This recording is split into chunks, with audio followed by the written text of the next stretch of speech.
My name's Susan Capes. I'm Assistant Curator at Hull Museums.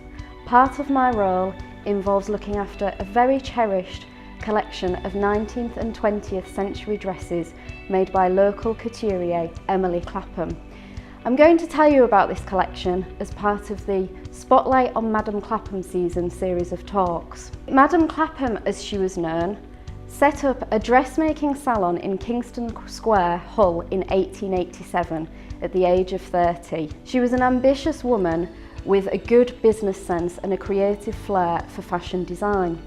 Her salon was located in a respectable area of town, opposite the city's assembly rooms, where fashionable dances and cultural events took place. Rich and famous women would flock to her salon to have bespoke outfits made for high society events and parties that they were due to attend.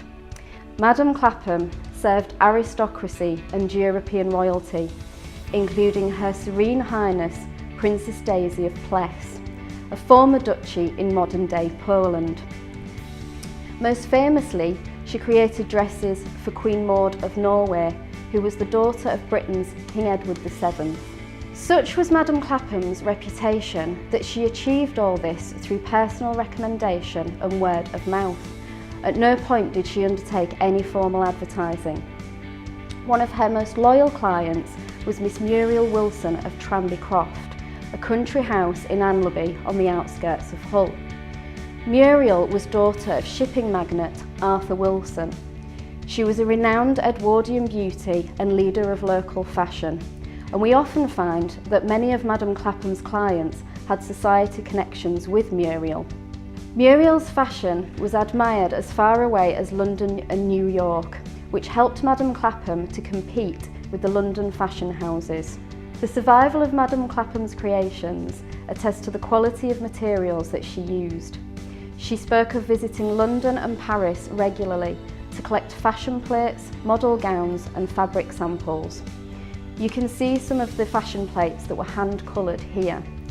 She would purchase these and select an aspect of each one, perhaps a sleeve, a bodice or a skirt. She would then modify this design with bespoke trimmings, bespoke colour and cut to suit the client, which would create a unique and exclusive dress. Her creations were made from sumptuous and expensive materials such as silk, chiffon, velvet, lace and satin, and they were embellished with decorations such as sequins, beads, rhinestones and diamantes. Here we have some examples of Madame Clapham's creations. The textiles are very fragile and susceptible to light damage, so many of the collections that we hold at the museums have to be kept in safe storage so that we can preserve them for the long term. This bodice belonged to Marion Richardson, who was Mayoress of Hull during the mid-90s. It is made of grey and yellow silk and decorated with dozens of tiny beads. It is structured with a series of whalebones which gave the bodice the classic Victorian corseted structure. The label that you can see inside the bodice was a standard form in Madame Clapham's dresses.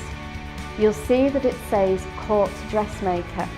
This is a title that Madame Clapham was using from the 1890s.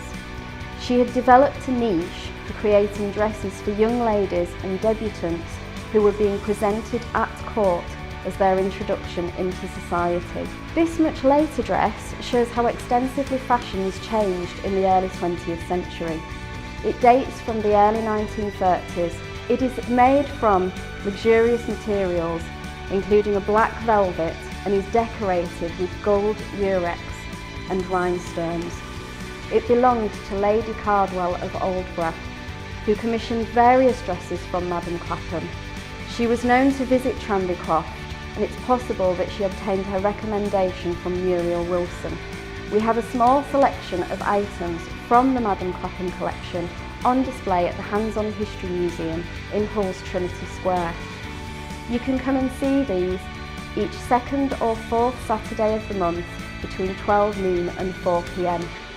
You can also see many more of her creations at our collections website at www.hullcc.gov.uk/museum collections.